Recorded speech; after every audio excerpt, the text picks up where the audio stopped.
רציתי שתהיו כחיות הנועמות בים לילות שלמים, כחיות הנועמות בים לילות שלמים, כחיות הנועמות בים לילות שלמים. נכון אתם אנשים כשרים, אך לא לזאת הייתה כוונתי. נכון אתם אנשים כשרים, אך לא לזאת הייתה כוונתי. רציתי שתהיו כחיות הנועמות בים לילות שלמים, כחיות הנועמות בים לילות שלמים, כחיות הנועמות בים לילות שלמים, כחיות הנועמות בים לילות שלמים.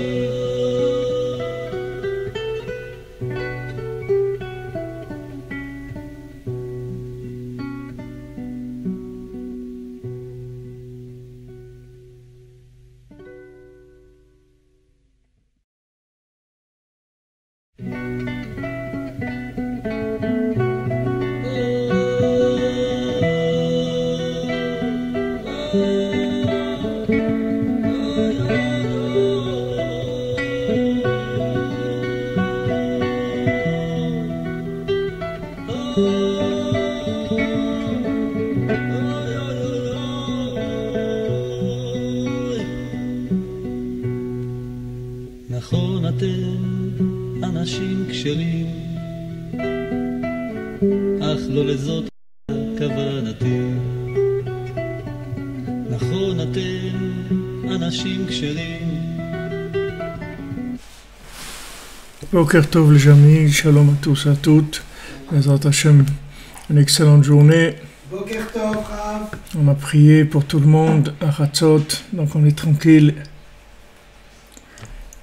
Vraiment tranquille. La foi shlema pour tous les malades et pour le Rav Israël Yitzhak Ben Fortuné, pour David Ben Mesoda Cohen, Laura Alias Chavot Raya Daniel, Laurence Bat Sultana, Laurence Rachel Bat Sultana.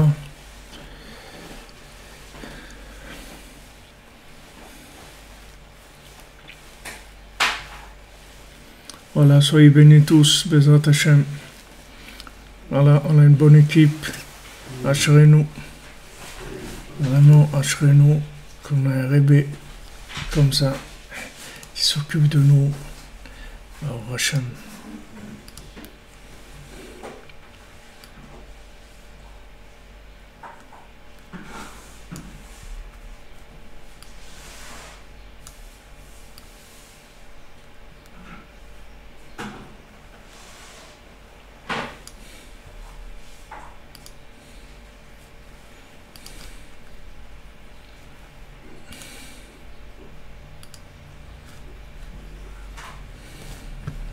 Voilà, on est prêt. Alors, Bezrat Hashem, aujourd'hui, on commence la Torah 54 dans l'Écoute Moran. Une Torah, quand on dit une Torah, ça veut dire un enseignement dans l'Écoute Moran. Cet enseignement-là, Bezrat Hashem, c'est vraiment un océan, c'est-à-dire c'est un enseignement extrêmement large où il y a beaucoup de notions qu'on va traiter Bezrat Hashem par le mérite des tzadikim, par le mérite de Rabbeinu. On va traiter beaucoup de notions et c'est vraiment une Torah, vous allez voir, extraordinaire. Bien que toutes les Torahs elles sont extraordinaires, mais vous allez voir que c'est tout simplement merveilleux. Vraiment merveilleux. Refouach Shlema pour Myriam Bat. Rachel Shish. Refouchelema pour Virginie.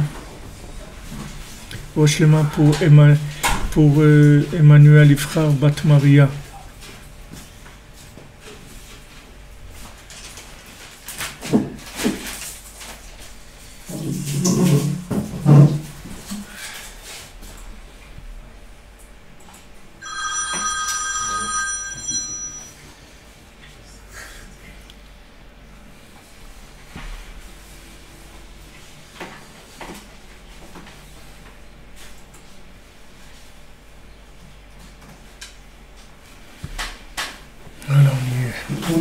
Alors, la Torah 54, elle s'appelle Vayimiketz.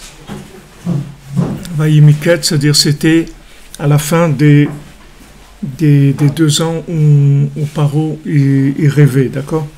Donc cette Torah, elle a été dite Shabbat Chanukah le 28 Kislev, Tavkuf Samer He. Tavkuf Samer He, ça fait 214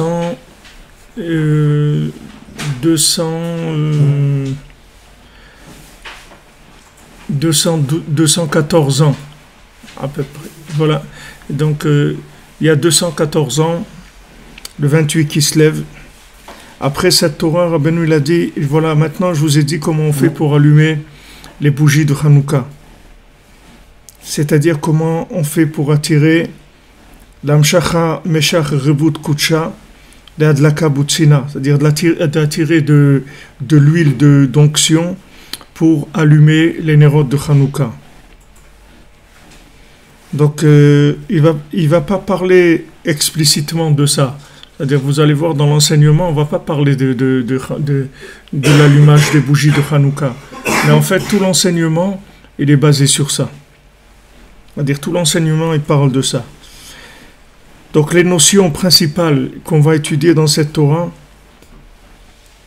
c'est Zechirat Olam Haba, se rappeler de la mémoire du monde à venir, Istabkut Bemuat, se contenter de peu, Ain Hara, le mauvais œil, Kocham Dame, la force d'imagination, Chidush Torah, les chidushim de Torah, les choses nouvelles dans la Torah, Simcha venigunim, la joie et les chants.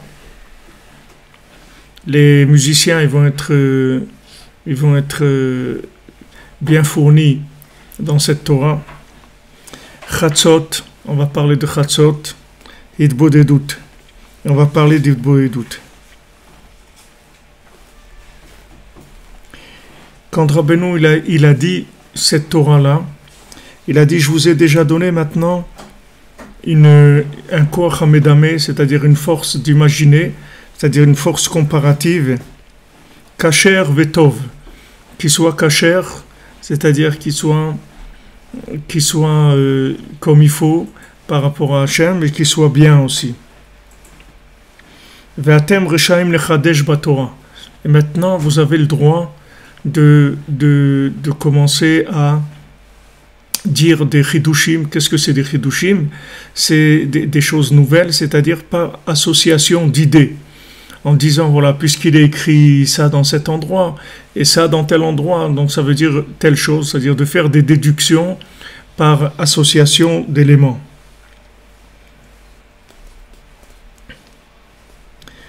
Alors Rabbeinu il a dit, vous Atem yecholem leasig bekoach hamdame shelachem, vous pouvez comprendre avec votre force d'association, d'assimilation des éléments, c'est-à-dire de comparaison des éléments, mashani yechol leasig besechel, ce que moi je comprends avec mon sechel, c'est-à-dire ce que moi je comprends par mon esprit analytique, vous pouvez le comprendre par association d'éléments. Donc uniquement déjà sur cette petite introduction, il y a beaucoup de choses à dire. Alors Jean-Serge Ben Marcel Antoinette, on prie pour lui, Bezrat Hashem. Une fois ta nefesh pour David Ben Simcha Michal. pour Anthony Ben Elisabeth.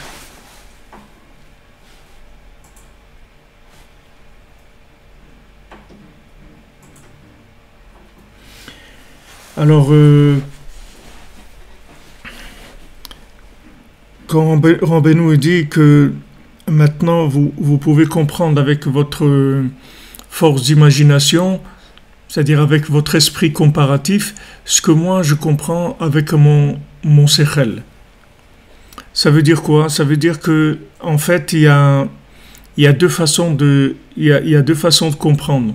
Soit on comprend par approfondissement essentiel, ce qui s'appelle Sechel et Yuni dans le langage de la Kabbalah, c'est-à-dire l'esprit analytique, l'esprit d'approfondissement, que cet esprit d'approfondissement il vient de l'âme. C'est l'âme, c'est l'analyse de l'âme. L'âme, elle se trouve à l'endroit ici, sur le frontanel, en dessous de la frontanelle, c'est là où elle est l'âme. Donc l'âme, elle permet d'avoir une analyse sur les éléments qui est tout à fait exacte. C'est-à-dire quand l'âme, elle voit quelque chose, elle a vu la chose. Comme mon cher Rabbeinu dit, Zéadavar. Voilà la chose. Zéadavar, c'est-à-dire quand lui il voit la chose, il a vu la chose, c'est-à-dire il n'y a plus rien à rajouter ni à enlever, parce que la chose elle est comme ça. C'est tout. C'est-à-dire il voit l'essence de la chose, comme elle a été créée, et comme Hachem il veut qu'elle soit vue. Tout ce qu'on voit, nous, on ne sait pas si on voit comme il faut ou on ne sait pas. Tu vois une situation, il y a quelqu'un qui t'a dit, je te donne rendez-vous à 2h, il ne vient pas. Alors comment je vois ça? C'est Hachem qui veut comme ça, ok, ça c'est large. Mais comment tu comprends ça? Et alors tu dis, ouais, tu peux dire il m'a fait un coup, bon, peut-être il a un problème, il a été retardé, etc. Mais tout ça, c'est des analyses de consolation. Mais la chose elle-même, tu la vois pas. Tu sais pas de quoi tu parles. Mais quelqu'un qui voit, il voit exactement pourquoi c'est comme ça. Parce que cette personne-là, tu devais pas la voir maintenant pour telle raison, telle raison, telle raison. Voilà, clair, c'est tout. Il sait exactement pourquoi. Parce qu'il voit avec son âme. Donc nous, notre âme, elle voit beaucoup de choses, Rabbeinu dit. Mais le problème, c'est que nous, on a énormément d'écrans qui empêchent à l'âme de nous transmettre ce qu'elle voit. En fait, notre problème, c'est un problème de brouillage d'ondes. C'est-à-dire, le corps, il fait des brouillages de communication entre l'âme et l'imaginaire. Si vous voulez, l'âme, elle transmet à l'imaginaire. Parce que tout ce qu'on conçoit, on le conçoit par l'imagination. Seulement l'imagination, ça peut être soit de la prophétie, soit de la folie. C'est-à-dire ça dépend du degré d'intoxication dans l'imagination. Alors maintenant, il y a une façon de pouvoir analyser en ayant l'analyse d'un tzaddik sans être soi-même un tzaddik du tout. Comment ? C'est par le fait de faire comme il a fait Rabbi Nathan. Rabbi Nathan, qu'est-ce qu'il a fait? Il a pris les enseignements de Rabbeinu comme argent comptant, c'est-à-dire il les a pris comme étant la façon unique de voir les choses. Il a mis complètement sa force analytique de côté et il dit voilà, chaque parole que le rabbi dit maintenant, c'est ça ma vie, c'est ça ma façon de voir. Et comme ça, il a accumulé. Et ensuite, qu'est-ce qu'il faisait? Des comparaisons, des analyses comparatives avec ce qu'il savait.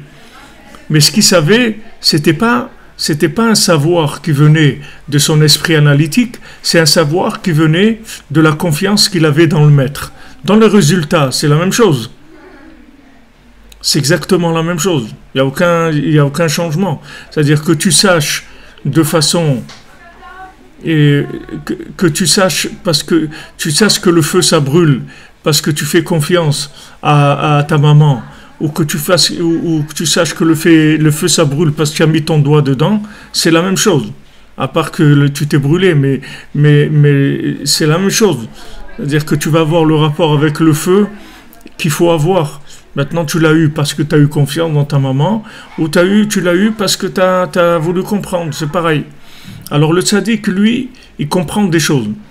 Maintenant, il nous dit, voilà, vous allez comprendre avec votre force, avec votre système d'analyse comparative, ce que je sais par mon système d'analyse d'esprit, par l'esprit. C'est-à-dire que lui, il comprend exactement la chose comme elle est, il te la transmet, tu lui fais confiance, et tu enregistres ça. Comme un enfant, il enregistre le feu, ça brûle, l'eau, ça mouille, l'eau chaude, c'est dangereux, de traverser, c'est dangereux, de trucs, c'est bien. Ça, il enregistre, et avec tout ça, après, cette base de données, il commence à raisonner. D'accord?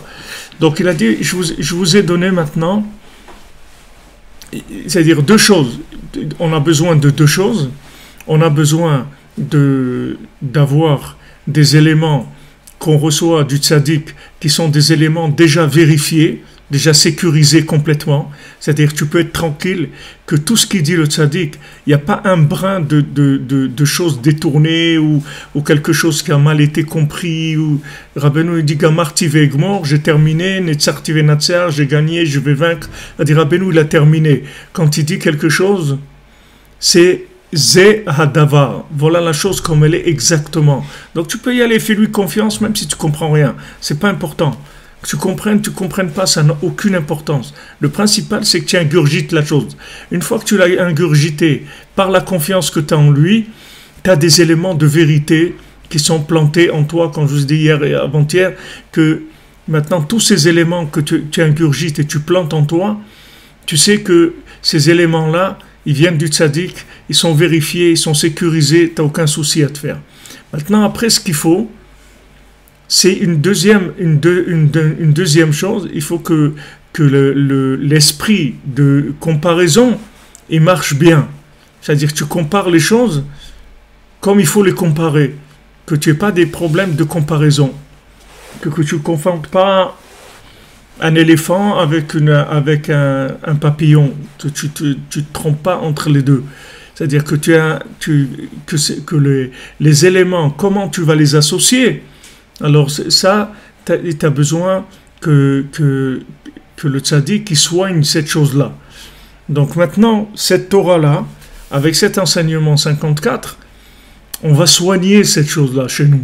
C'est-à-dire cet enseignement, il est fait pour nous soigner l'esprit, la force de comparaison. C'est-à-dire qu'on ne compare pas des choses qui ne sont pas comparables, qu'on n'associe pas des choses qui ne sont pas associables. Parce que si tu associes des choses qu'il ne faut pas associer, tu risques de te trouver très loin aussi. Tu peux faire des bêtises. Même si les deux éléments ils sont vrais. Les deux éléments ils sont vrais, parfaitement vrais, mais leur association elle est fausse. Tu as comparé ça avec ça, c'est faux. Donc ça, il faut le ranger. Donc ça, le tzaddik, il va nous donner cette force-là. C'est-à-dire qu'il va nous purifier la force d'association, de manière à ce qu'on ne fasse pas d'erreur quand on associe des éléments. Donc, dans la Torah, dans le monde de la Torah, Rabbeinu dit que cette force d'association négative, elle essaye surtout de s'accrocher aux décisionnaires, à des gens qui doivent prendre des décisions. Parce que quand tu dois prendre une décision, en fait, cette décision, elle vient des choses que tu as comparées. Des choses que tu as comparées. Par exemple, si tu regardes une émission, ils vont parler de l'arnaque de la carte bleue sur Internet. Après, à chaque fois que tu voudras payer quelque chose, pendant un certain temps, le temps que ça va rester dans ta mémoire vive, tu vas être gêné, tu vas essayer de trouver une autre façon de faire, etc. Ça va avoir des conséquences sur ta façon d'être. Donc maintenant, le tzaddik, il faut qu'il nous donne, qu'il nous soigne si tu veux, la machine qui compare, en fait. Que cette machine qui compare, elle compare bien. Elle ne se trompe pas. Que quand elle compare une chose avec une autre, c'est une vraie comparaison. Et ça, c'est pas évident d'avoir ça. Parce que les décisionnaires, tous les décisionnaires qui se sont trompés dans la halakha, dans les décisions, c'est parce qu'ils ont fait des comparaisons qui n'étaient pas comparables. Ils se sont trompés, c'est tout. Ils ont comparé une chose avec une autre et c'était pas ça, c'était faux la comparaison. Donc après ils ont déduit un comportement une décision que voilà ce qu'il faut faire et c'est faux. Alors nous aussi, si on compare des choses qui sont pas comparables, alors on va arriver à des résultats qui sont faux. Tu vas te comparer avec des voisins, ou tu vas te comparer avec des copains, ou tu vas te comparer avec de la famille ou des trucs. Et si maintenant t'as pas la force de comparaison qui marche bien, alors tu vas comparer des choses qui sont pas comparables. Tu vas voir par exemple quelqu'un qui est monté en Israël, alors tu vas dire bon si lui il est monté, moi aussi je peux, c'est pas vrai. Ou bien quelqu'un qui monte pas, tu dis alors si lui monte pas, moi aussi je peux pas, c'est pas vrai. C'est pas vrai. C'est-à-dire que toi t'as ta façon de voir les choses, et peut-être que lui c'est un exemple pour toi, peut-être c'est pas du tout un exemple pour toi, il faut savoir. Donc cet esprit de comparaison, le fonctionnement, à part que les éléments que tu compares, il peut être vrai entièrement, il n'y a pas de problème.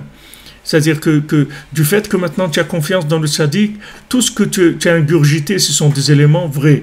Maintenant, quand tu vas les comparer, tu vas les rendre interactifs, c'est là où il va falloir une autre réparation. C'est ça que le tzaddik va nous donner. C'est ce souffle-là, c'est un souffle, on le verra dans la Torah, dans cette Torah 54, Bezat Hashem, qui va nous permettre de bien comparer. Pour ça que vous verrez, on va parler de la musique dans cette Torah, on va parler de Tratzot, on va parler de Hitbodedut, tout ça c'est des éléments de la musique, tout ça c'est... Qu'est-ce que c'est les gammes de musique? Qu'est-ce que c'est un musicien? Un musicien, il sait quelle note assembler. Il n'assemble pas n'importe quelle note, parce qu'il y a deux notes, si tu les assembles, ça donne de cacophonie. Toutes les deux notes, elles sont bien, elles n'ont pas de problème seules. Mais si tu les associes, c'est faux. Ça sonne faux. Et tu peux faire un solo de musique entièrement faux, avec des notes qui sont vraies, chacune elle est vraie. Mais leur association, elle est fausse. C'est pas comme ça. Alors un bon musicien, c'est quelqu'un qui jamais il va faire ça. Parce que il a l'esprit comparatif, associatif des éléments qui est propre. Donc il valse avec les notes. Tac, tac, tac, sans arrêt, et il n'y a pas de fausse note. Il n'y a aucune fausse note. Donc dans la vie, c'est la même chose. C'est-à-dire tu as des notes qui sont préenregistrées, que maintenant, ces notes-là, ce sont les éléments que le tzaddik te donne, comment voir un être humain, comment voir une épouse, comment voir un époux, comment voir des enfants, comment voir l'argent, comment voir Eretz Israël, comment voir la Torah, comment voir la Simcha, comment voir la nourriture, tout. Rabbeinu, il parle de tout. Donc ces éléments-là, tu les prends, tu les enregistres, c'est bon, tu as la vérité en toi, il n'y a aucun problème.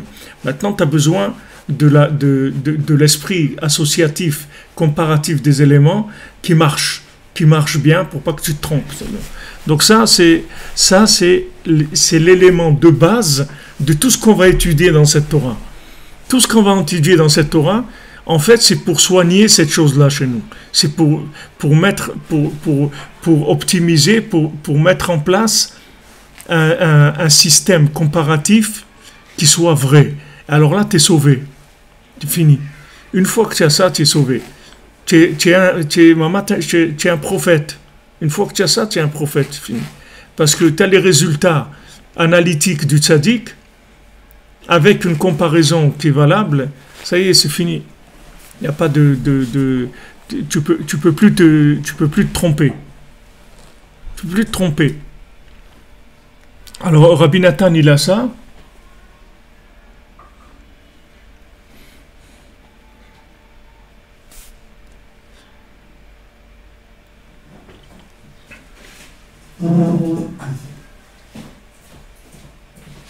Ouais, exactement. Il y a des mélodies avec des touches noires et blancs. Il faut savoir comment jouer avec le piano. Tout à fait. Bezat Hashem. Alors, on va commencer, on va rentrer dans cette dans cet océan-là de cette Torah 54. Exactement, monsieur Bank. C'est la justice humaine, elle a les yeux bandés. C'est pas même pas les yeux bandés, c'est qu'elle a les yeux déformés. Donc son jugement, il est faussé à la base, puisque déjà l'échelle de valeur, elle est fausse. L'échelle de valeur est fausse, c'est-à-dire ce qu'on met en avant, en priorité, c'est pas ça qui est la priorité. Donc une fois que ce qui est la priorité, vous êtes trompé, comment vous voulez que le reste après, ça soit vrai? C'est impossible. Si vous avez dit que telle chose, c'est ça le principal dans la vie, après tout ce que vous allez réfléchir, analyser, déduire, etc., tout est faux. Mais Baruch Hashem, avec les enseignements du tzaddik, on a des éléments qui sont vrais, vérifiés, sécurisés, vous n'avez aucun souci sur ça. Maintenant, ce que vous devez nettoyer, c'est dans les 5 sens, il faut nettoyer l'esprit de comparaison, de manière à comparer ce qui est comparable. Alors, Rabbi nous dit, Vayi miketz shnatayim yamim uparo cholem, vene omed alayor, hine minayor, lot sheva parot. Alors, comme d'habitude dans l'écouté Moharan, les enseignements, ils commencent avec des psukim, c'est-à-dire des versets. Donc, il va y avoir ce verset-là, qui est de la paracha de Miketz, que après 2 ans, Paro il rêve, et voici que sur le bord du fleuve, il y a des fleuves, des vaches qui se tiennent. Et un autre verset, Hashem Elokai Gadalta Meod, Hashem, mon Dieu, tu es très grand, Hod Ve'adar Lavashta, de la splendeur et de la merveille, tu t'es habillé de splendeur et de merveille, Oteor Kasalma, tu étends la lumière comme un vêtement, Note Shamayin Kariarea, et tu étends le ciel comme une tenture. D'accord, voilà 2 psukim, 2 versets de la Torah que Rabbeinu il reprendra que à la fin complètement de la Torah, il les mettra ensemble. Mais dans tout l'enseignement, on va plus les voir. C'est la matrice de tout ce qui va être dit, mais maintenant elle va complètement devenir virtuelle, va disparaître des éléments de l'enseignement. On va rentrer dans des notions qui apparemment n'ont aucun rapport avec ça, et le rapport il sera fait à la fin. Alors Rabbeinu dit dans Aleph Kitzrichim lishmor meod atazikaron, il faut faire très attention à la mémoire. Shelo yipol lishikra, de pas tomber dans l'oubli. Prinat mitat alev, qu'est-ce que c'est l'oubli? C'est la mort du cœur. Vous voyez, tout de suite, déjà, vous avez des notions qui sont... Oubli, ça veut dire la mort du cœur, c'est tout. Quand tu dis j'ai oublié, ça veut dire tu n'aimes pas, c'est tout. C'est pas compliqué. Quand tu dis à quelqu'un, quand tu vas là-bas, si tu vas à Rio, c'est-à-dire si tu vas là-bas, rappelle-toi, achète-moi un truc, après il revient et dit oh là là, j'ai oublié. Ça veut dire que ce que tu lui as dit, ça n'a pas tellement d'importance. C'est-à-dire il t'aime pas assez pour que ce que tu dis, ça a une importance qui reste dans sa mémoire quand tu vas aller là-bas. Quand il a vu 2-3 trucs, il a pris le bus, il est arrivé dans le magasin et tout, il a complètement oublié ce que tu lui as demandé. Donc, l'oubli, ça s'appelle la mort du cœur. C'est ce qui s'appelle oublier. Quand quelqu'un dit j'ai oublié, ça veut dire j'ai mon cœur qui est mort. C'est-à-dire que j'aime pas cette chose-là. Ou je l'aime pas assez pour m'en rappeler quand il y a d'autres choses. C'est secondaire dans ma vie. C'est pas prioritaire. Si c'était prioritaire, je me serais souvenu. Donc Rabbeinu va dire regarde, ce qui est prioritaire dans ce monde, c'est l'autre monde, c'est pas celui-là. Donc il faut que tu mettes ça dans ton cœur de manière à ce que tu vives avec la conscience de l'autre monde, pas la conscience de ce monde-là. Comme disent les Breslévers, on dit voilà, quand il y a quelque chose qui vient à toi et que tu dois prendre une décision. Alors imagine-toi que tu te trouves dans l'autre monde, devant un tribunal céleste ou devant tous les tzadikim et tout, et maintenant tu te poses la question, est-ce que je dois faire ça ou pas? Et tu vas voir que déjà, dans la plupart des situations, tu auras la réponse de ce qu'il faut faire. Parce que dès que tu vas faire appel à cette mémoire-là du futur, cette mémoire la mémoire du monde à venir, ça va faire beaucoup de tri dans ce que tu vas faire maintenant. Comme on voit que Yosef, il a vu le visage de son père. Quand il a eu l'épreuve avec l'épouse de Potiphar, il a vu le visage de son père. Quand il a vu le visage de son père, ça lui a donné assez de force pour dominer la situation. Parce qu'en voyant le visage de son père, il a vu le père, ça représente l'esprit d'Hachem dans le niveau humain. Donc il a vu, en fait, il avait la présence d'Hachem. Voilà, devant Hachem maintenant, il fait cette chose-là, etc. Il peut pas faire une chose pareille. Donc il a fait appel à de la mémoire. Il a fait appel à une mémoire de valeur. Et par rapport à cette mémoire-là, il a pu se renforcer, ne pas trahir, parce qu'il a fait appel à cette mémoire. Donc cette mémoire-là, elle fonctionne avec le cœur. La véritable mémoire, elle n'est pas dans la tête. La véritable mémoire, elle est dans le cœur, elle n'est pas dans la tête. La tête, c'est pas une mémoire profonde, c'est une mémoire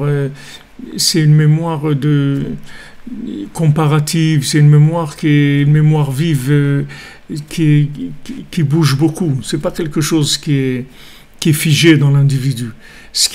Les valeurs figées dans l'individu, c'est ce qu'il aime. C'est-à-dire les choses auxquelles il a adhéré par amour, ces choses-là, c'est ça sa mémoire de fonctionnement. C'est-à-dire c'est avec cette mémoire qu'il fonctionne. Alors la mémoire, cette mémoire-là, c'est le rapport avec les éléments dont on a parlé tout à l'heure. C'est-à-dire pour permettre de comparer les éléments, il faut que ces éléments-là, ils soient enregistrés dans la mémoire du cœur. Quand ils vont être enregistrés dans la mémoire du cœur, vous allez voir qu'ils vont venir au moment où vous en avez besoin. Vous allez vous rappeler de quelque chose au moment où vous en avez besoin. Peut-être ça fait des années que vous ne vous rappelez pas de cette chose-là. Maintenant, vous allez vous en rappeler parce que la situation fait appel à cette chose-là. Donc, vous allez vous en rappeler. Donc, la mémoire, c'est le cœur. Et donc, d'un autre côté, l'oubli, c'est la mort du cœur. Donc ça, vous voyez, ça, c'est des notions que Rabbeinu, il plante. Il t'explique rien du tout. Il te dit c'est comme ça, c'est tout. Après, il va expliquer un peu, mais le principal, c'est pas ce qu'il explique. Le principal, c'est d'enregistrer ces notions-là. Quand tu enregistres ces notions-là, tu nettoies tout ton système analytique, de manière à ne pas te tromper. Après, tu prends toujours les bonnes décisions. Tu n'as pas de souci à te faire. Veikar hazikaron ou lizkor tamid be'alma deate.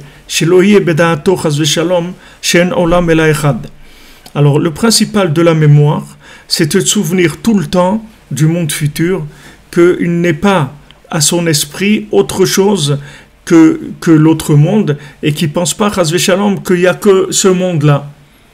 Qu'il n'agisse pas comme Esav qui dit « Non, donne-moi à manger, gave-moi et tout, pour moi il n'y a que ce monde, il n'y a rien d'autre. » Donc si tu sais qu'il y a un autre monde, alors ta façon de vivre, elle va changer. Tes valeurs, elles vont changer. Tu ne vas pas voler quelqu'un parce que tu sais qu'il y a un autre monde. Tu ne vas pas faire des bêtises. Parce que selon ta conscience de l'autre monde, c'est comme ça que tu vas pouvoir vivre dans la vérité. Parce qu'en fait, la vérité absolue, elle n'est que dans l'autre monde. Elle n'est pas ici. Ici, la vérité de ce monde-là, elle est relative. En fait, elle est mensongère. C'est une vérité qui est entourée de mensonges puisque elle est dans la relativité des éléments. C'est-à-dire que par exemple, quand tu te trouves dans des situations émotionnelles très fortes, tu ne peux plus voir la vérité. Même si tu veux, même si tu as la vérité en toi. Mais l'émotion, elle va t'enlever complètement le rapport avec la vérité. Quelqu'un qui a été vexé, quelqu'un qui a été méprisé, quelqu'un qui a été touché fortement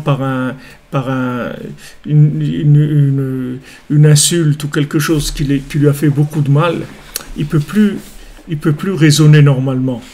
Parce que l'émotionnel, il a mangé l'esprit. Donc il peut pas raisonner. Donc c'est vraiment pas les moments où il doit raisonner, il doit se calmer. Comme la Mishnah nous dit que tant que le mort il n'est pas enterré, on ne peut pas consoler la personne. On n'a pas le droit de consoler quelqu'un tant qu'on n'a pas mis le mort dans la terre. Quand on l'a mis dans la terre, après on fait des rangées de personnes comme ça, et les endeuillés ils passent dans la rangée et on leur dit que vous soyez qu'Hachem il vous console, que vous soyez consolés par Hachem. Mais la consolation, elle commence que quand l'émotionnel il se calme un petit peu parce que le mort a été enterré. Mais tant que le mort il n'est pas enterré, on ne peut pas consoler parce qu'il y a personne qui va entendre. L'émotionnel il délire trop, il est trop fort. Donc il faut pas croire qu'il n'y a que ce monde. Donc maintenant, quand tu es dans de l'addiction à des choses, c'est-à-dire quand tu es vendu à des choses, ça veut dire que maintenant, ces choses-là, elles ont dépassé ta conscience de la vérité, c'est-à-dire dans ton cœur. C'est-à-dire ton cœur, il est plus, il est vendu à cette chose-là, et même ta mémoire de la vérité, elle peut pas lutter. La plupart des gens, quand ils font des choses pas bien, tu leur demandes, est-ce que tu sais que c'est pas bien? Ils te disent, oui, je sais que c'est pas bien. Il dit alors, mais il dit, je peux pas, j'arrive pas. C'est-à-dire que la notion de plaisir ou le rapport qu'il y a avec la chose, il a complètement mangé la tête. Donc il faut arriver à attirer une mémoire qui soit une mémoire du monde futur et qu'elle soit dans notre cœur et que dans notre cœur, elle ait plus de place que l'émotionnel du plaisir. En fait, c'est ça notre lutte dans ce monde. C'est-à-dire arriver à ce que notre cœur, il ressente ce qu'il faut ressentir par rapport à Hachem, par rapport à ce monde, et pas qu'il ressente que le plaisir. Parce que si le cœur, il est vendu au plaisir, après il va t'emmener dans des endroits qui sont pas bien, parce que lui ce qu'il cherche c'est le plaisir, donc il va t'amener là où il peut prendre du plaisir. Donc ce monde ici, il faut faire attention de ne pas croire qu'il n'y a que ce monde-là. Que ce monde-là, ça veut dire que le plaisir, que l'émotionnel, que le momentané. Après moi le déluge, c'est tout. Non, on pense à autre chose. Comme Rabbeinu rapporte dans l'Écoute Moran, qu'on a vu quelqu'un qui a planté un caroubier. Alors on lui dit, mais pourquoi tu plantes un caroubier? Un caroubier, ça met 70 ans à pousser. Donc tu vas pas le voir, le caroubier. Il dit, moi, quand je suis venu, j'ai trouvé des caroubiers. Donc si j'ai trouvé des caroubiers, ça veut dire que mes ancêtres, ils ont planté des caroubiers. C'est grâce à ça que moi, j'ai de quoi manger.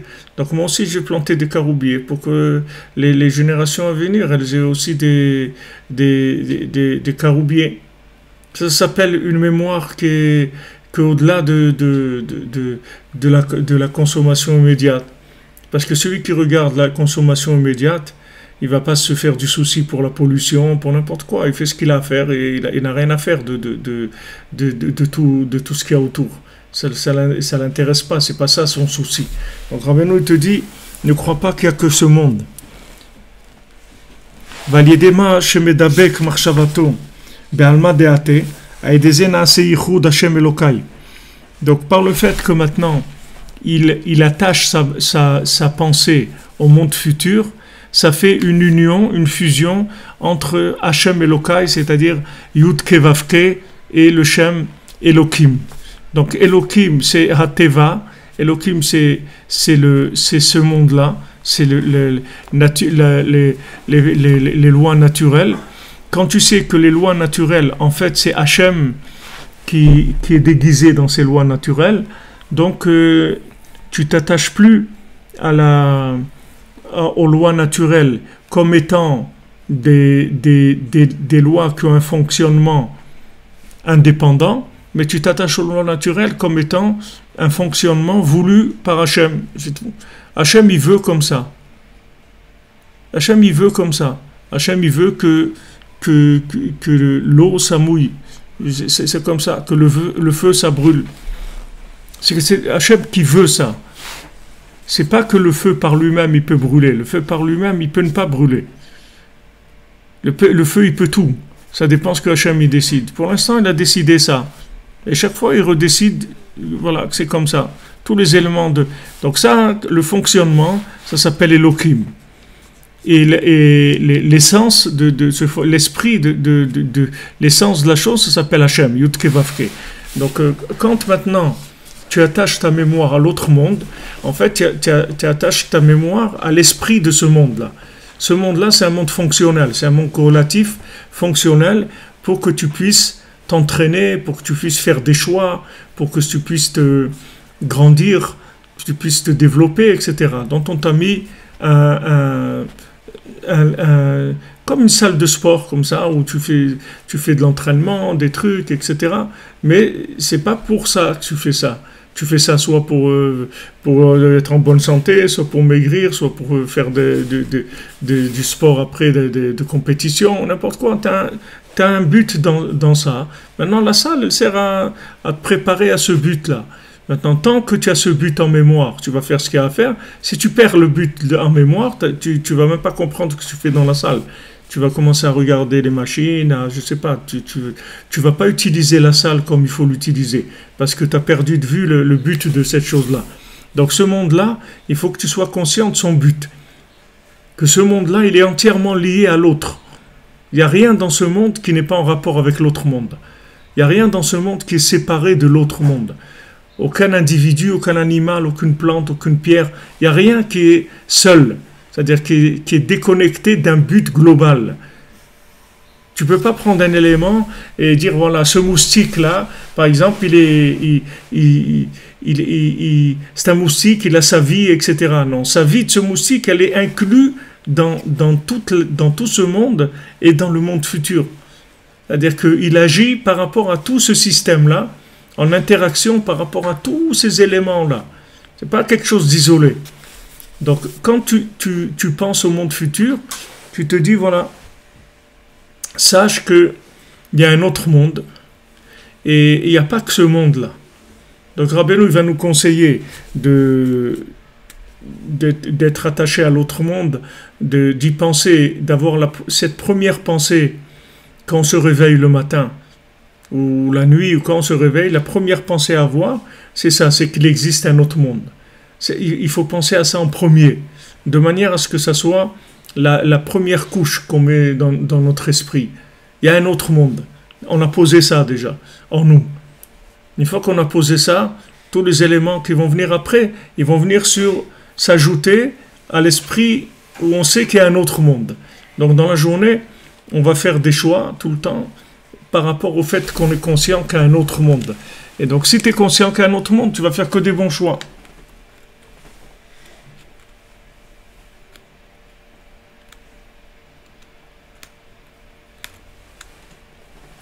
Aux USA, l'eau du robinet prend feu. Alors, c'est de l'essence, alors.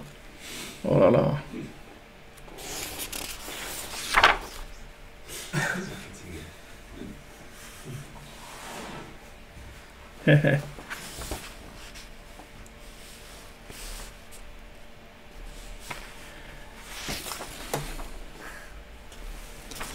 Ok. Donc ça, c'est le passage Aleph. Donc, le passage Aleph, c'est pas très long. D'abord, je répète que faire attention à la mémoire, de ne pas tomber dans l'oubli. L'oubli, ça veut dire la mort du cœur. Et le principal de la mémoire, c'est de se souvenir tout le temps de l'autre monde. Et de ne pas croire qu'il n'y a que ce monde.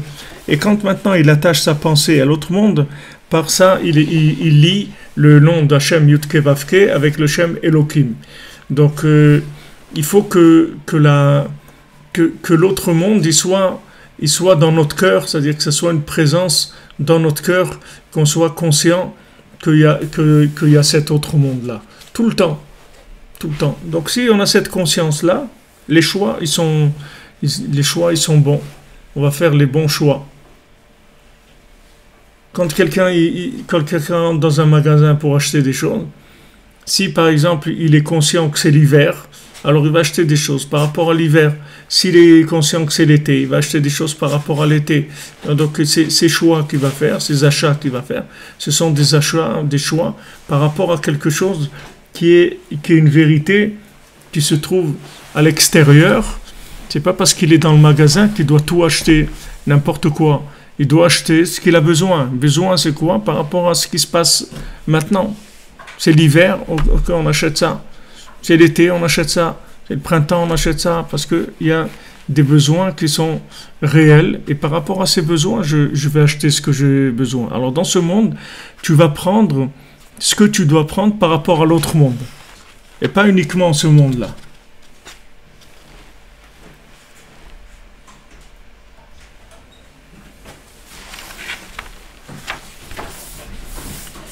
Alors, au prix Nazo, maintenant bête, au prix Nazo, l'Iskor Tamid Baolam Haba, maintenant ce principe-là, d'avoir toujours en mémoire l'autre monde, d'être toujours conscient de l'autre monde.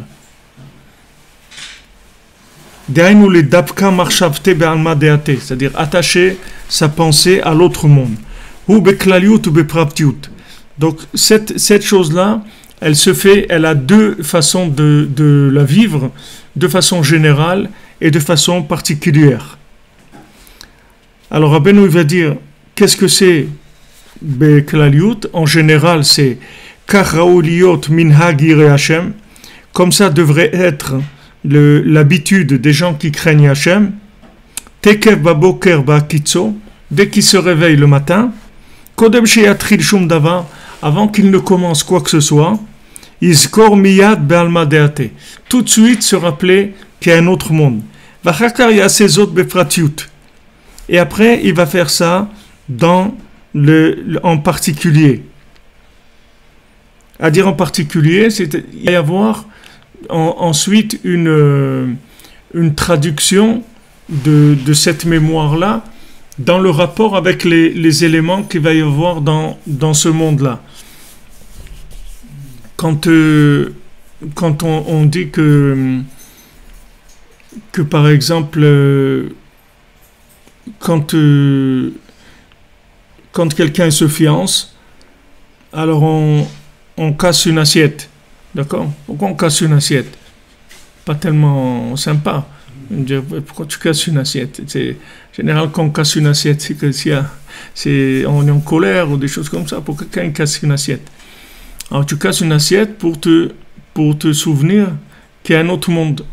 C'est pas parce que maintenant que tu t'es fiancé que il y a une manière de voir cette chose-là. Donc on attire une mémoire du but pour pouvoir se rester conscient. Ou bien quand on casse le verre dans le dénuptial aussi, c'est pour se rappeler qu'il y a Jérusalem. La mémoire de Jérusalem, elle est au-dessus de tous les plaisirs que quelqu'un peut avoir. C'est-à-dire que l'amour de Jérusalem, la réparation de Jérusalem, il ne faut pas oublier que c'est la réparation de tout.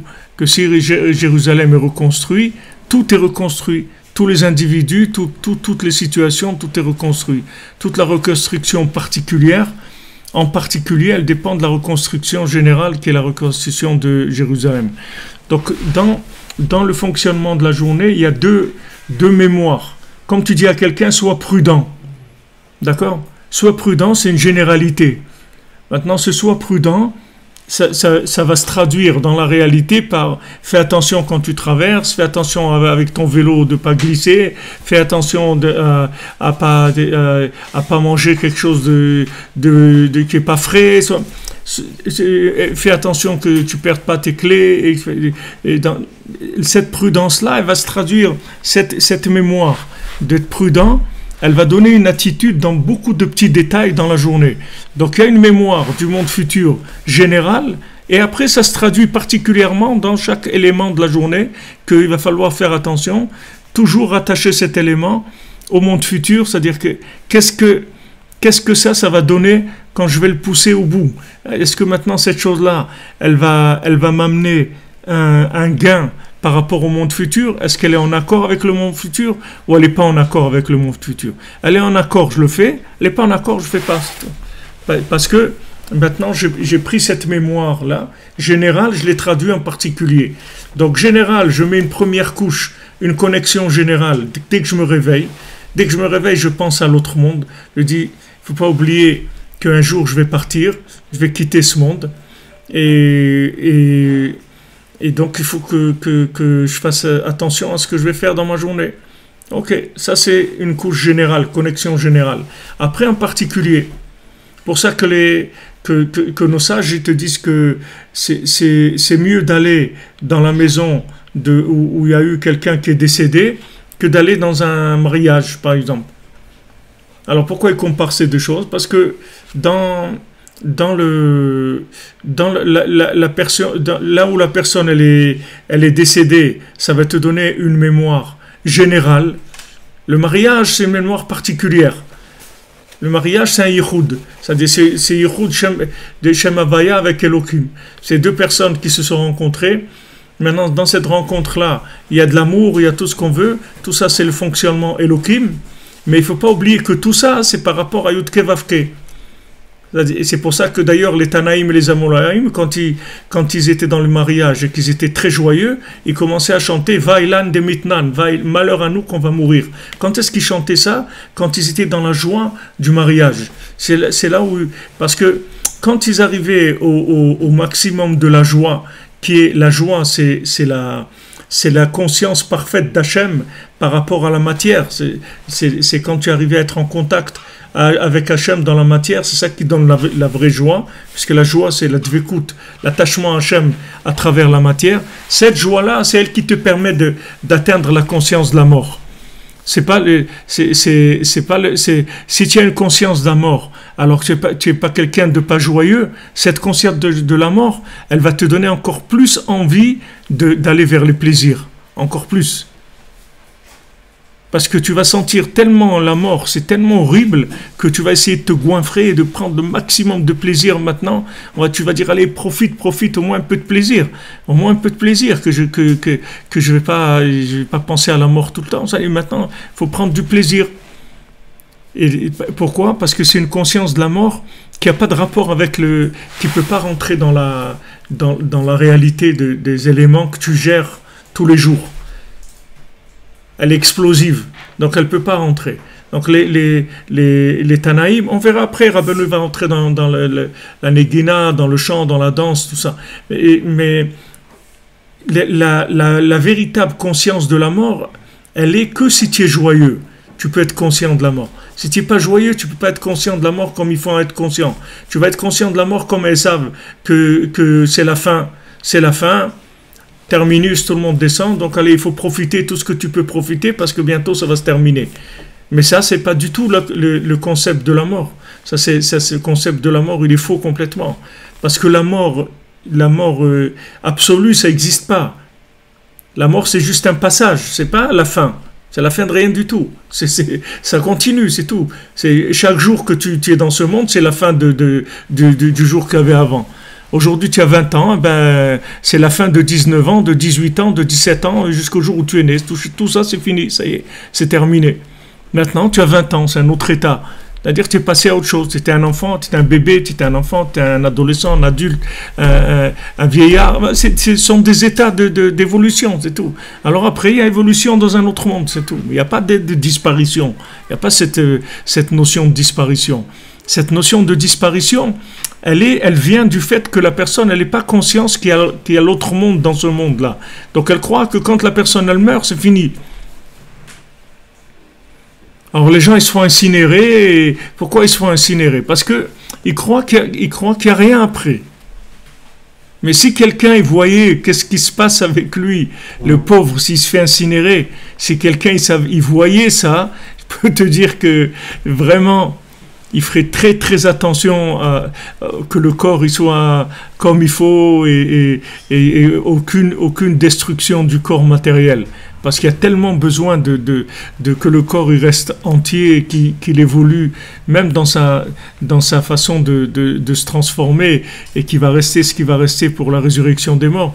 Toute cette évolution des choses-là, ce sont des choses qu'Hachem il a mis dans le monde, qui sont cachées de la plupart des esprits humains. Alors, des gens, ils sont pour l'incinération. Et des fois, on arrive à des cas qui sont absurdes et terribles. Il y a 2-3 ans, il y avait comme ça un monsieur qui avait 90 ans, qui est décédé. Et c'était un monsieur qui a été passé par Auschwitz, il a été sauvé, mais maintenant sa femme, elle voulait l'incinérer. Alors le pauvre, il a passé Auschwitz, il a tout passé, il est sorti vivant.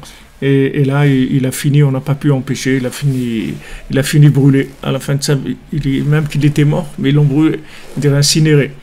Donc cette conscience-là, c'est-à-dire d'agir comme ça, cette incinération, c'est du propre à Esav. Parce que pour Esav, ça montre qu'il n'y a plus rien, c'est tout. Il n'y a plus rien. C'est que descendre, il reste de l'homme, il ne reste plus rien. Donc il y a des nerfs au fond, il y a une révolte, il y a très énervé, très en colère. Alors on dit alors on brûle tout. D'abord le corps, tu n'as pas le droit de le brûler parce qu'il ne t'appartient pas. D'abord, brûle une voiture de location, tu vas voir combien ça va te coûter après. Ça va te coûter très très cher mon ami. Amuse-toi à brûler une voiture de location, tu vas voir ce que tu vas payer. Donc ça il ne t'appartient pas le corps, que tu brûles. Même de manger des choses qui sont pas saines, tu n'as pas le droit. Parce qu'il ne t'appartient pas. C'est comme tu mets du diesel dans une voiture de location, qui est une voiture à essence. Ah, je me suis trompé. Tu vas voir, ça va te coûter, tu t'es trompé. C'est-à-dire que tu t'es trompé. C'est pas à toi la voiture. Tu dois faire attention. Elle n'est pas à toi. Ton corps, il ne t'appartient pas. Que c'est quelqu'un, il ose faire des choses comme ça, brûler son corps. C'est une audace terrible, c'est de faire ça. Mais ça montre combien de nerfs il y a au fond de voilà ce que c'est cette vie, hein, voilà, ça y est, c'est terminé, il ne reste plus rien maintenant. Donc ça veut dire, sachez quoi faire maintenant les amis, goinfrez-vous tout ce que vous pouvez parce que voilà comment vous allez terminer, descendre. Tandis que si quelqu'un te montre qu'est-ce que tu vas devenir après, qu'après tu vas te reconstruire, tu vas devenir un être extraordinaire, entièrement lumineux, alors c'est sûr que la personne, elle agirait complètement différemment. Mais toutes ces choses-là, ce sont des choses où ils ont coupé la mémoire du monde futur. Alors comme ils coupent la mémoire du monde futur, ça donne dans la vie de tous les jours une interprétation de la vie qui est complètement erronée. Vraiment complètement erronée. C'est comme si tu es dans un train et tu t'installes comme si tu habites dans le train. Tu comprends ? Tu commences à mettre du papier peint sur les vitres, à mettre à installer un chauffage, un truc, une machine à café, une cuisinière. Il va rentrer le contrôleur, va dire monsieur, qu'est-ce que vous faites là ? Ça y est, vous allez descendre bientôt dans quelques heures, vous allez descendre. Qu'est-ce que vous faites là ?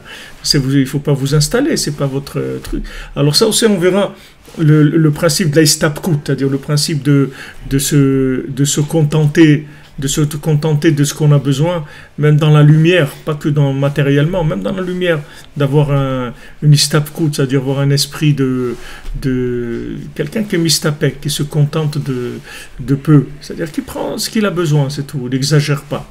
Parce que tout ce que tu vas exagérer, en fait, après tu ne pourras pas le gérer dans le quotidien. Tout ce qui va être exagéré, ça sera ingérable parce que tu n'auras pas les récipients pour le gérer. Il y a des gens, ils ont une conscience énorme. Ils vont te dire, wow,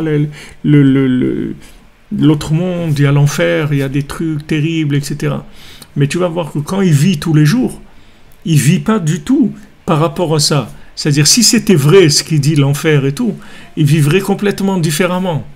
S'il était conscient de ce qu'il dit, alors il vivrait différemment. Mais comme maintenant ce dont il parle, c'est complètement énorme par rapport à sa capacité d'intégrer, alors après, quand il vit à l'envers par rapport à ça. Au contraire, ça le pousse à faire encore plus de bêtises. Plus tu vas lui parler de l'enfer, plus il va faire des bêtises. Parce qu'il n'a pas où mettre ça pour le traduire en énergie positive. Il n'a pas de récipient. Donc ça ne se traduit pas en énergie positive, ça se traduit en consommation exagérée. Justement pour rejeter, c'est un instinct. Une fois qu'on a conscience de quelque chose comme ça, de trop grand pour le féline, une fois qu'on a conscience, comment on retire cette conscience? Non, il faut que tu, une fois que tu t'es trompé, tu as ramené ça, ah ben, il faut que tu mettes il faut que tu oublies, c'est tout. Ouais, bien sûr, il faut que tu travailles, mais tu es obligé, sinon Chas v'Shalom, c'est dangereux. C'est dangereux. Tu dois oublier. Il y a des gens, ils ont passé la Shoah, ils ont oublié, ils ont fait tout ce qu'ils peuvent pour oublier, ils ne veulent jamais en parler, parce que c'est dangereux pour eux. S'ils se rappellent des camps ou des trucs, ils peuvent plus... Comment tu veux que le gars il s'assoie à rigoler, ou qu'il prenne un petit bébé sur ses genoux, ou qu'il mange une assiette de frites, ou un truc... Il ne peut pas. Il ne peut pas manger, il ne peut rien faire du tout. S'il garde cette mémoire-là, il va être complètement... Il va devenir un légume, le bonhomme. Il ne peut rien faire du tout. Il faut que ça soit dosé, on va voir ici. C'est-à-dire, c'est le dosage qui donne l'énergie. Si ton carburateur, tu n'as pas un carburateur, que le réservoir, il envoie directement dans le moteur, et il est noyé, le moteur, il ne roule pas. Il n'y a pas, ça ne marche pas. Quand il y a trop d'huile, ça éteint la flamme, ça ne fait pas plus de flamme. C'est pas plus tu mets de l'huile, plus ça devient un chalumeau, ta bougie, ta truc, c'est pas vrai. Il y a un réglage entre la mèche et l'huile. C'est-à-dire que la mèche, elle doit être calculée par rapport à la surface du récipient où il y a l'huile, etc., pour donner une lumière normale. Donc quand tu as tiré trop de lumière, en général, c'est un instinct de destruction. Ça vient de l'instinct de destruction qu'il y a dans l'homme. C'est comme Esav, c'est comme les cendres. C'est la même chose. Il veut brûler, il veut tout brûler pour dire il n'y a rien. Alors c'est attirer des consciences qui sont au-delà de nos capacités de les gérer, c'est destructeur, et derrière ça, c'est suicidaire même. C'est suicidaire. Toi, tu crois que le gars, c'est un super... il cherche vraiment des grands trucs et tout. Non, non. Les gens qui cherchent vraiment, ils ne cherchent pas des grands trucs. Ils cherchent des trucs qui marchent, c'est tout. Ils cherchent ce qu'il peut avoir comme énergie pour fonctionner au maximum de ses capacités, c'est tout. D'abord, il calcule la carrosserie, qu'est-ce qu'elle peut tenir. Une fois qu'on lui dit ta carrosserie, elle peut tenir à 60 km/h sans danger. Alors il roule à 60, il va acheter un moteur à 60, c'est tout. Ah, ton copain, il a acheté un moteur avec 12 cylindres qui roule à 400 à l'heure. Ok, Mazal Tov, c'est bien pour lui. Moi, je peux pas. Moi, quand je vois ma carrosserie, c'est 60 à l'heure, c'est tout. Ouais, mais comment tu peux faire ça? Alors maintenant, après, il va t'attaquer avec des contradictions. Parce que maintenant, quand tu roules à 60 à l'heure, ça veut dire qu'il y a des contradictions. Pourquoi? Parce que ta carrosserie, si elle n'est pas en pleine forme, tu vas avoir des contradictions. Alors il va t'attaquer sur ces contradictions. Il ne faut pas l'écouter. Il dit, c'est normal que j'ai des contradictions. Je suis en stage. Je ne suis pas un professionnel. Je suis en train d'évoluer. C'est normal qu'il y ait des contradictions. Et si quoi, je vais faire semblant que je n'ai pas de contradiction, je vais jouer celui qui n'a pas de contradiction, je vais me détruire complètement si je fais ça.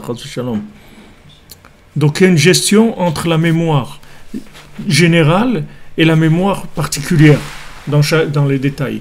C'est-à-dire il faut que les deux ils travaillent ensemble, que tu aies une mémoire de l'autre monde qui soit au niveau de ce qui va se traduire après dans tes actes, dans tes petits choix toute la journée. Si tu dis à quelqu'un tu lui fais trop peur sur quelque chose, après il n'a plus peur du tout. Parce que tu l'as tellement fait peur qu'il ne peut pas mettre ça dans la réalité. C'est trop. Tu lui as fait trop peur. Par exemple, tu dis à quelqu'un, voilà, quelqu'un il va dans un pays où, je sais pas... Par exemple, les Ukrainiens, ils te disent qu'à Odessa, et quand tu marches dans la rue, il faut tenir ton chapeau ou ta toque parce que quelqu'un, il peut passer vite, il te l'enlève. C'est-à-dire, les gens à Odessa, c'est connu qu'il y a beaucoup de voleurs, d'accord? Comme ça, ils sont, je sais pas, moi j'étais à Odessa, bon, j'ai pas vu ça, mais bon, j'ai pas vu, mais c'est connu. Les Ukrainiens, ils te disent ça, à Odessa, il y a beaucoup de voleurs. Maintenant, si tu dis à quelqu'un, regarde, tu vas aller là-bas, il y a des voleurs partout, il y a des trucs et tout. Maintenant, la personne elle va marcher, d'accord? Une journée, 2 journées, il n'y a pas eu de voleurs. Donc après, il va plus faire attention du tout. Tu comprends? Parce que tu l'as tellement exagéré la chose, que maintenant quand il a voulu la mettre dans la réalité, ça n'existe pas. D'accord? Il ne voit pas dans la réalité cette chose-là. Donc il va la rejeter complètement.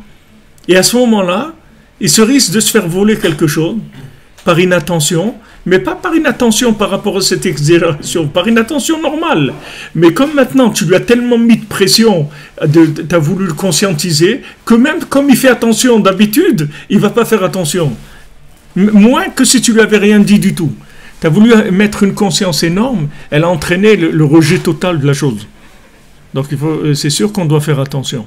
Donc Bezat Hashem, dans la suite de la Torah, on va commencer à rentrer en particulier dans les détails. Donc maintenant, chaque notion que Rabbeinu dit, on ouvre un petit peu, mais sachez que tout ce qu'on va ouvrir maintenant, ça reste des petites cases particulières. Mais après, on va faire danser toutes ces choses-là, Bezat Hashem, ensemble. Tous ces éléments qu'on voit. Après, Rabbeinu va les attacher tous ensemble. Et plus on va avancer, plus il va les attacher tous ensemble.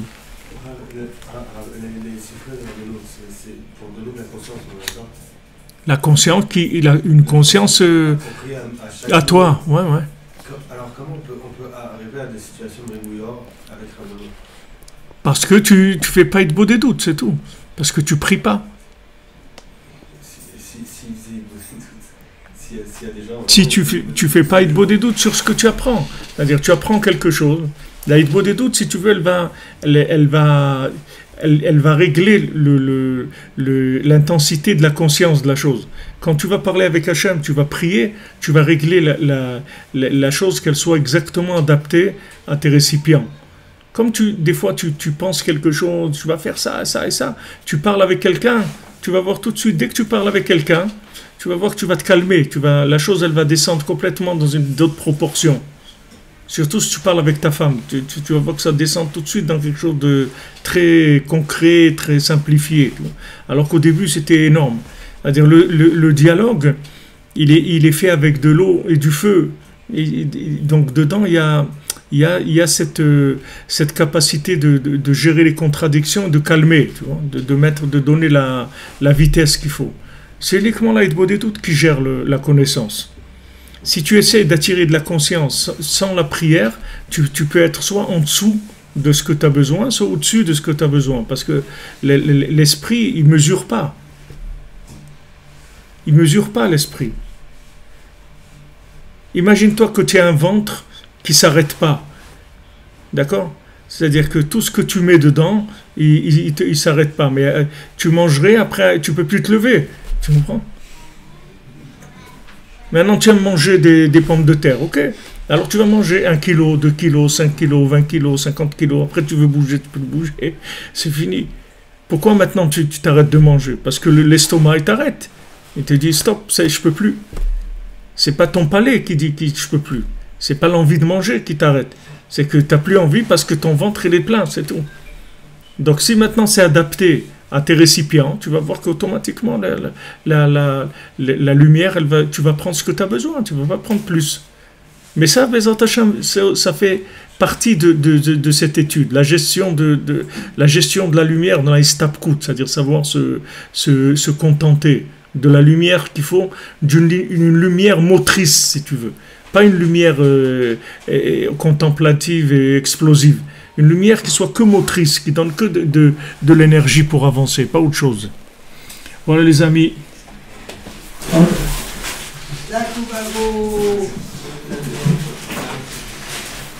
Que des bonnes choses, des bonnes nouvelles. Ouais, le Ainara aussi, vous êtes Frima, vous avez raison, on va en parler ici. L'Ainara aussi, c'est ça. C'est le même principe.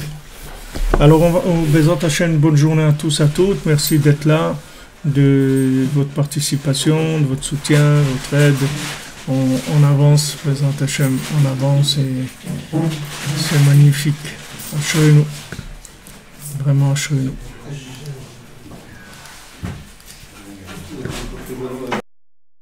אך לא לזאת הייתה כוונתי. רציתי שתהיו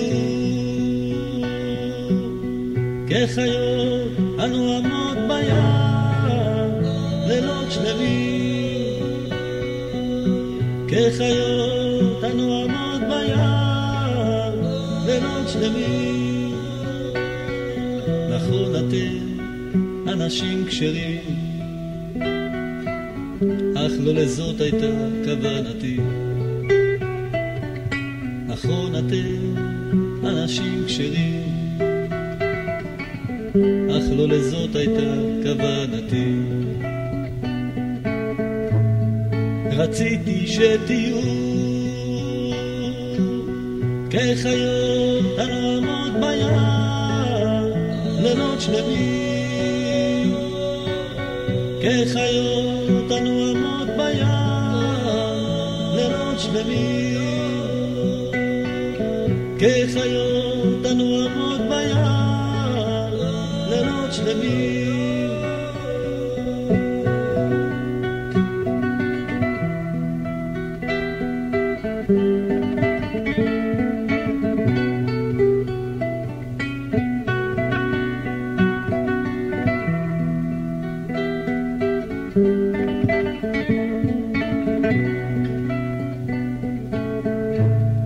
רציתי שתהיו